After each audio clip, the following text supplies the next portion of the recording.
వక్రతుండ మహాకాయ సూర్యకోటి సమప్రభ నిర్విఘ్నం కురు మే దేవా సర్వకార్యేషు సర్వదా. గురు బ్రహ్మా గురుర్విష్ణు గురుర్దేవో మహేశ్వరః. గురుః సాక్షాత్ పరబ్రహ్మ తస్మై శ్రీ గురవే నమః. శరదా శరదాంభోజ వదనా వదనాంబుజే సర్వదా సర్వదాస్మాకం సన్నిధిః సన్నిధిం క్రియాత్. ఔదుంబరః కల్పవృక్షః కామధేనుశ్చ సంగమః. చింతామణిగురోః పాదౌ దుర్లభౌ భువనత్రయే. ఓం గం గణపతయే నమః. సద్గురవే నమః.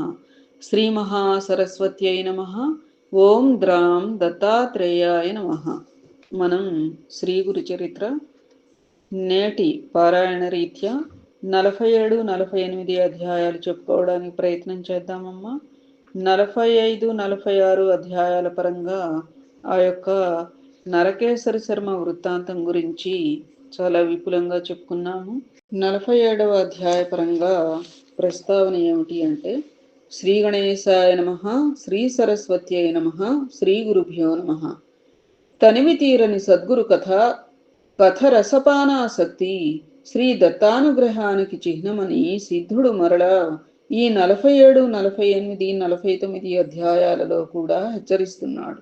సిద్ధుడు పూర్ణమైన నిష్ఠ ఓరిములతో సద్గురువును సేవించి జీవన్ముక్తుడయ్యాడు కనుక ఆయన వాక్కు ప్రమాణమేనని గుర్తుంచుకుని ఈ గ్రంథపారాయణ చేయాలి. ఒకే పరమాత్మ విశ్వమంతా కూడా త్రిమూర్తుల రూపాలలో వారి లోకాలలో ఉన్నాడని సిద్ధుడు చెబుతాడు. అంటే దత్తావతార కార్యమైన బ్రహ్మ శైవ వైష్ణవ సామరస్యాన్నే సిద్ధుడు నొక్కి చెబుతున్నాడు.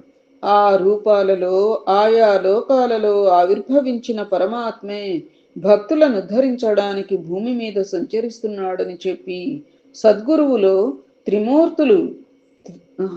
త్రిమూర్తుల ఐక్యం ఉన్నదని గుర్తు చేస్తున్నాడు.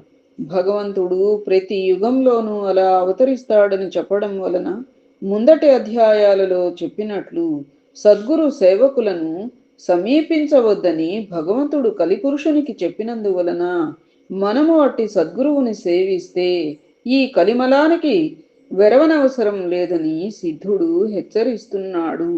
శ్రీగురుడు ఒకే సమయంలో 8 గ్రామాలలోని భక్తుల ఇండ్లకు వెళ్ళారు.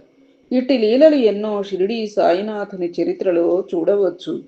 శ్రీగురుడు తనను భక్తితో సేవిస్తున్న కృషీవులనికి లక్ష్మి భక్తి కూడా స్థిరంగా ఉండేలా వరమిచ్చారు. అది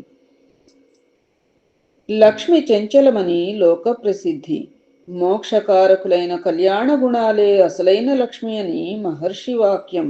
అంటే లౌకిక సుఖాలే కోరే అగ్నులకు కూడా సద్గురుడు అతను కోరిన అభీష్టానికి తోడు మోక్షార్హతను కూడా ప్రసాదిస్తాడన్నమాట. అదే ఒక వంక దేవతలకు, సామాన్య సిద్ధ పురుషులకు, మరొక వంక శ్రీ దత్తావతారులైన సద్గురువులకు భేదం. గురువనే క్షేత్రం సారవంతమైన కొద్దీ ఒకే భక్తి బీజం అధికంగా ఫలిస్తుంది. అది శ్రీగురుడు గంధర్వపురంలోనూ అమరపురంలోనూ నివసించడానికి అక్కడ ఎన్నో తీర్థాలు దేవతలు ఉండడమే కారణమని చెబుతాడు గాని తాను కారణమని అనరు. కానీ తీర్థాలన్నీ మహనీయుల తపోప్రభావం వలన ఏర్పడతాయని ముందు చెప్పారు. పూర్వమొక జీవన్ముక్తుడైన శివభక్తుని సంచారం చేత ఆ క్షేత్రం పావనమైందని స్వామి చెబుతారు. మహాత్ముల సన్నిధిలో సర్వ తీర్థక్షేత్రాలు ఉంటాయని, దేవతలుంటారని గురుగీత చెబుతుంది. వాటిని అగ్నులు గుర్తించలేరు. ఆ జీవన్ముక్తుడు విశ్వేశ్వరుని ప్రార్థించి ఆ తీర్థాలను వారికి చూపాడు. సామాన్యులు సద్గురు మహిమను గుర్తించి సేవించలేరు గనక వారికి తగిన ఆలంబనం వారికి చూపాలి కదా. వాటి వలన పవిత్రులమయ్యాక వారికే సత్యం గోచరం అవుతుంది.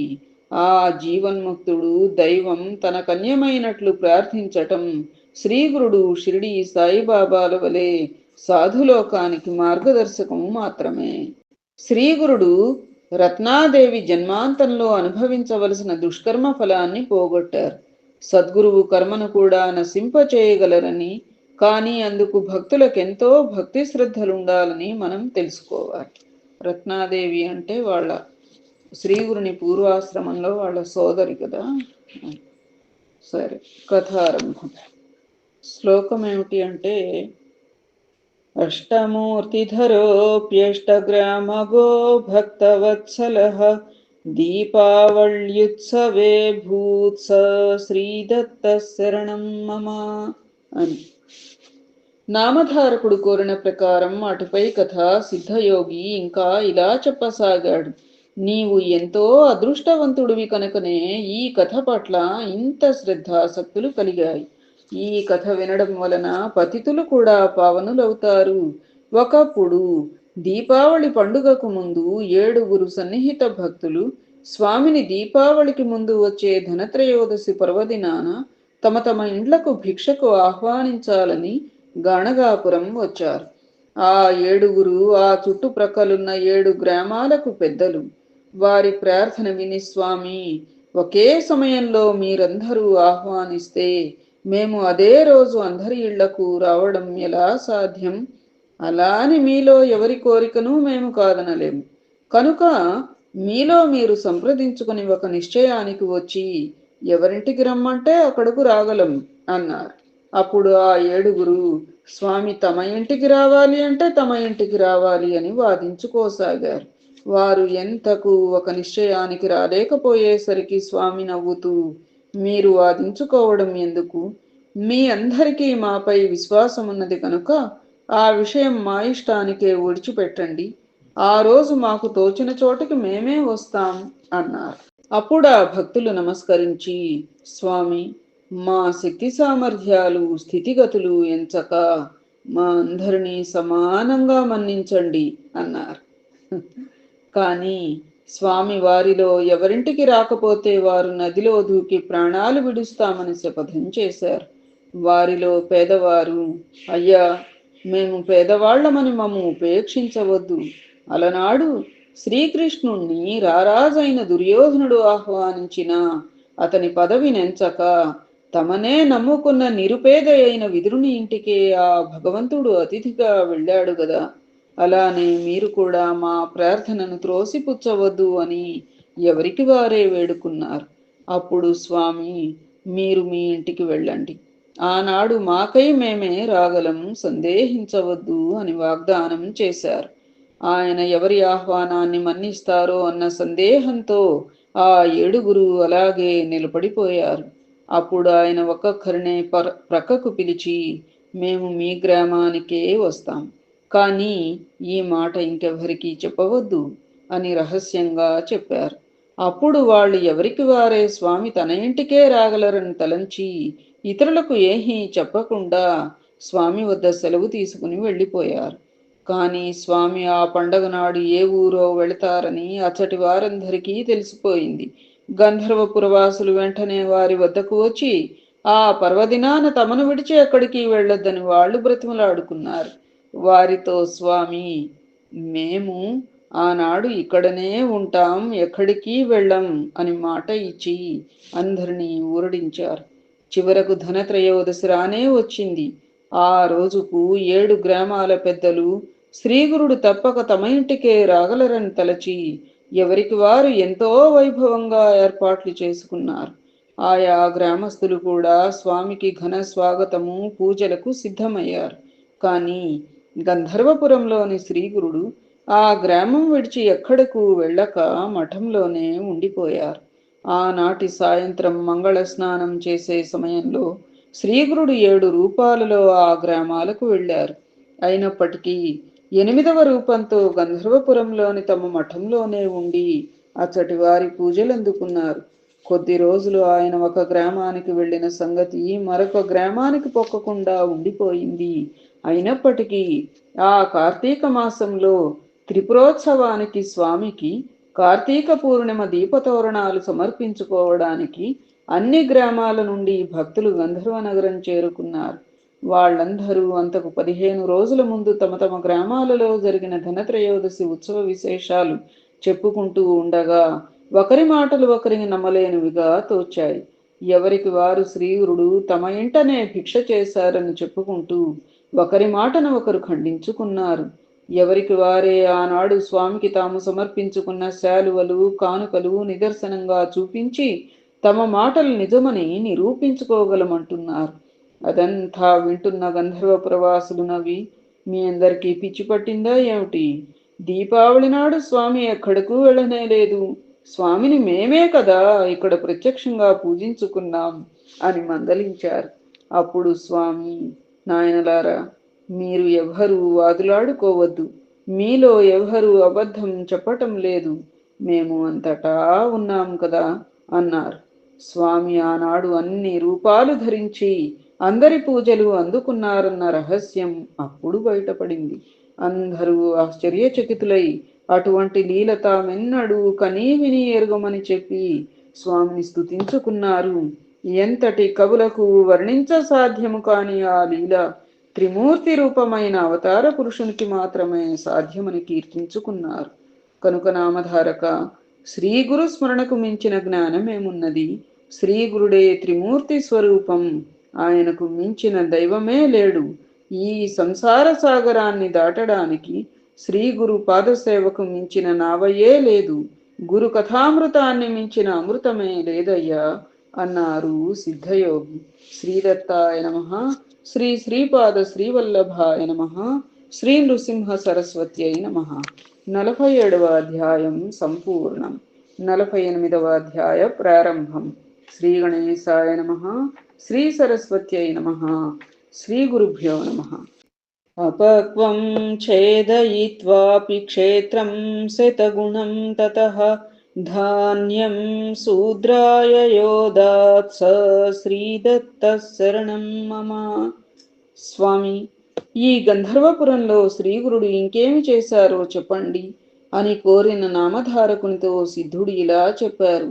నాయన, ఆ భగవంతుడు ప్రతిరోజు స్నానానుష్ఠానాలకు మఠం నుండి బయలుదేరి సంగమానికి వెళ్ళి వస్తూ ఉండేవారని చెప్పినాను గదా. అప్పుడు గంధర్వపురంలో పర్వతేశుడనే ఒక వ్యవసాయదారుడు ఉండేవాడు. అతడు గుత్తకు సాగు చేసుకునే పొలం సంగమం నుండి మఠానికి వెళ్లే దారిలో ఉండేది. అతడు నిత్యము మొదట మఠంలో శ్రీగురుణ్ణి దర్శించుకుని పొలానికి వెళుతుండేవాడు. శ్రీగురుడు మఠం నుండి సంగమానికి వెళ్ళేటప్పుడు, తర్వాత మఠానికి తిరిగి వచ్చేటప్పుడు కనిపెట్టి పరుగున పోయి ఎంతో శ్రద్ధాభక్తులతో కొద్ది దూరం నుండే ఆయనకు నమస్కరించుకొని పోతుండేవాడు. కొంతకాలం శ్రీగురుడు అతనినేహి పలకరించకుండా ఉండి అతడి భక్తి శ్రద్ధలను గమనిస్తూ ఉండేవారు. ఎంతకాలమైనా అతడేహీ కోరడం లేదని గమనించిన శ్రీగురుడు ఒకరోజు అతను నమస్కరించగానే, నాయనా, నిత్యము నీవింత శ్రద్ధాభక్తులతో మాకు నమస్కరిస్తున్నావే, మా నుండి ఏమి కావాలో చెప్పు అన్నారు. ఇంతకాలానికి తనకట్టి అవకాశం వచ్చినందుకు పర్వతేశుడు ఎంతో సంతోషించి చేతులు జోడించి, బాబు, నా పొలాన్ని స్వామివారు ఒక్కసారి చూచి అక్కడ తమ పాదం పెడితే మాకు మేలవుతుంది అని నా ఆశ అన్నాడు. స్వామి, నాయన, నీ పొలంలో ఏమి పైరు వేశావు అన్నారు. అతడు, అయ్యా, ఈ సంవత్సరం జొన్న వేశాను. రోజూ మీకు నమస్కరించుకుంటుంటే చేను బాగా పెరుగుతున్నది. ఇప్పుడిప్పుడే ధాన్యం పాలు పోసుకుంటున్నది. తమ దయవలన 2 నెలల్లో అది కోతకు సిద్ధమవుతుంది. కనుక మీ అమృత దృష్టితో ఆ చేనును చూస్తే మాకింత అన్నం పెట్టిన వారవుతారు. ఎవరో శూద్రుడు ఏదో చెప్పాడులే అని తలచి నా మాట త్రోసిపుచ్చవద్దు. మీరే మా పాలిట రక్షకులు స్వామి అని ప్రార్థించినాడు.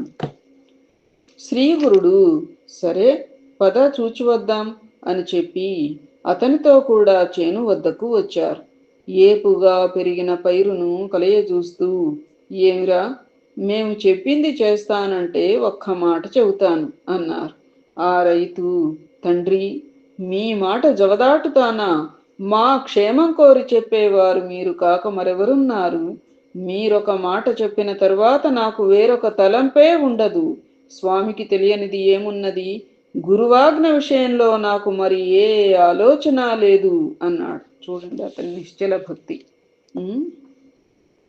ఆ యతివరేణ్యుడు, అలా అయితే మా మాట మీద నమ్మకం ఉంచి మేము మధ్యాహ్నం మీటుగా వెళ్లే లోపల ఈ చేలోని పైరంతా కోయించు అని చెప్పి సంగమానికి వెళ్ళిపోయారు.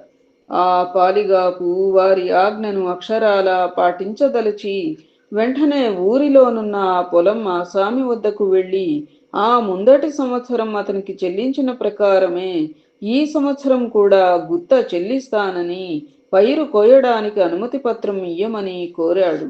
కాని ఆ ఏడాది పైరు ఎప్పటికంటే ఎక్కువగా పెరగడం వలన ఆసామి అందుకు ఒప్పుకొనక ఆ ముందటి సంవత్సరం కంటే రెట్టింపు గుత్త చెల్లించేటట్లు ఒప్పించుకుని ఆ ప్రకారమే కాగితం వ్రాయించుకుని పైరు కోతకు అనుమతిచ్చాడు.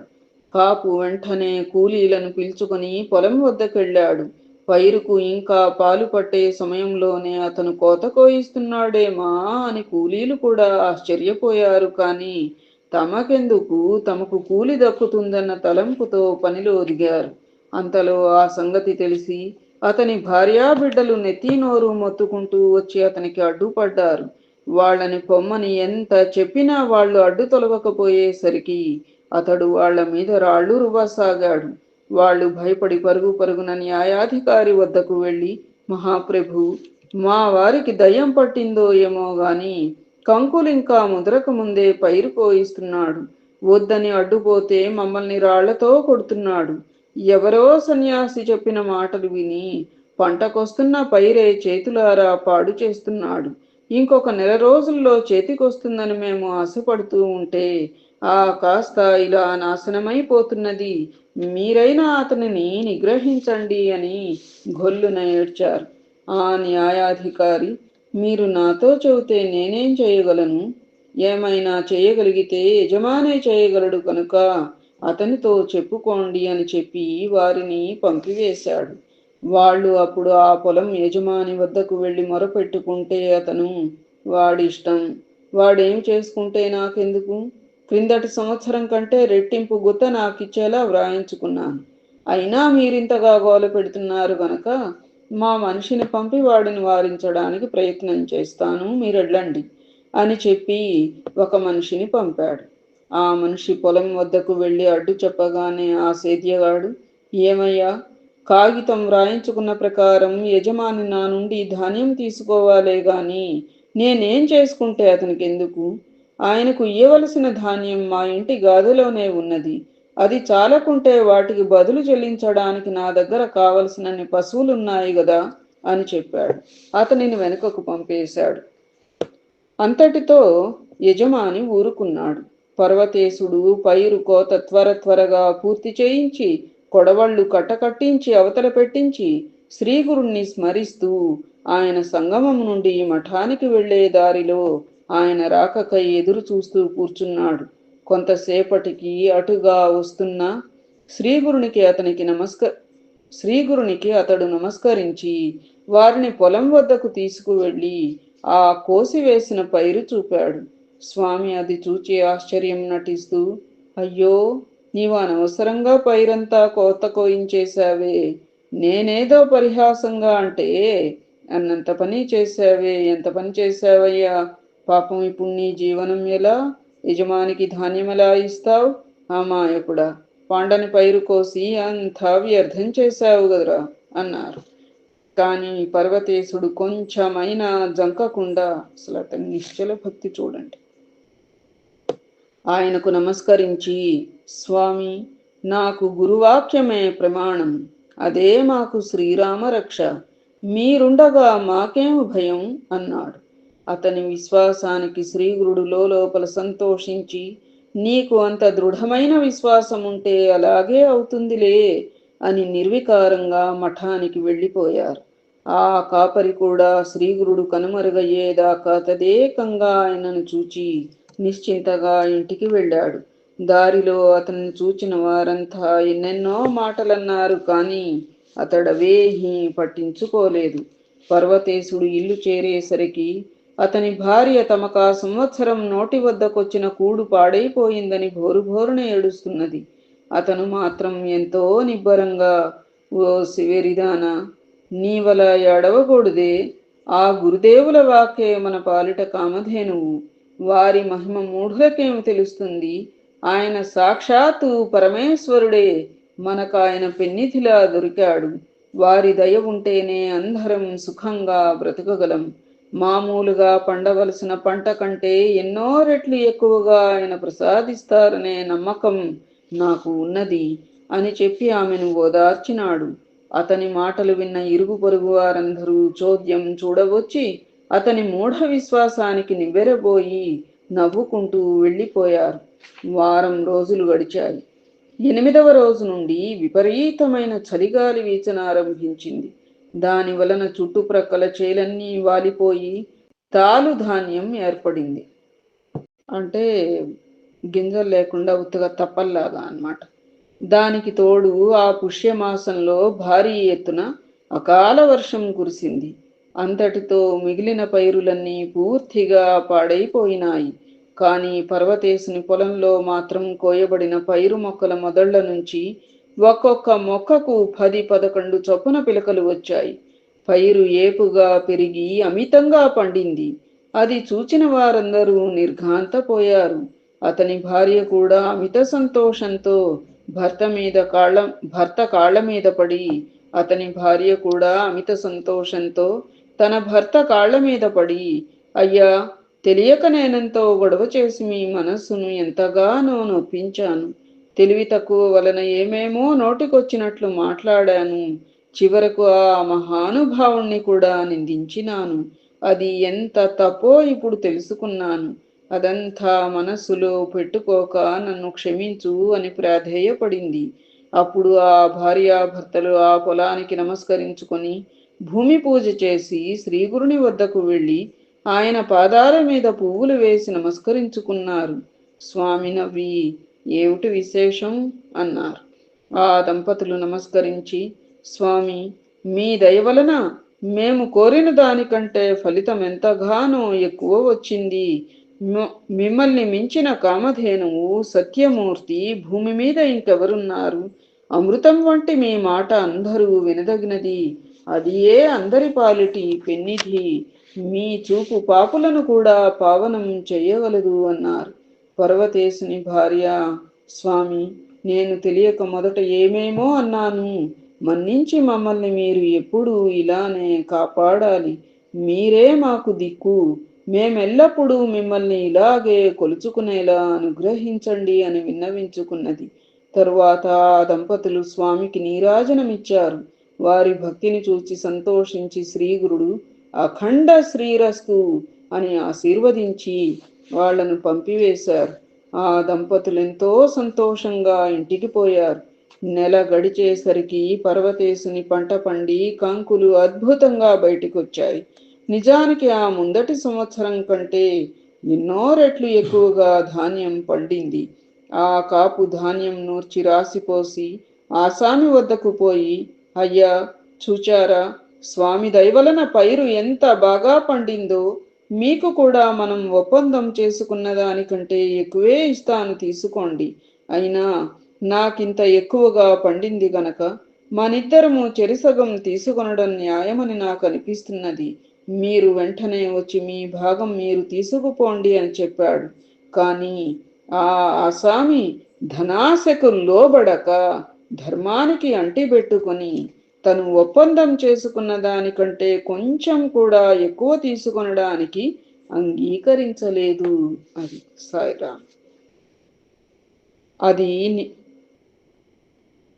అది నీ భక్తి శ్రద్ధలకు మెచ్చి శ్రీగురుడు ప్రసాదించినది కనుక అదంతా నీకే చెందాలి అన్నాడు. అప్పుడు ఆ రైతు రాజుకు చెల్లించవలసిన భాగం వేరుగా తీసి ఆ సంవత్సరం పంటలు నాశనమై అలమటిస్తున్న బ్రాహ్మణులకు కొంత ధాన్యం ఇచ్చాడు.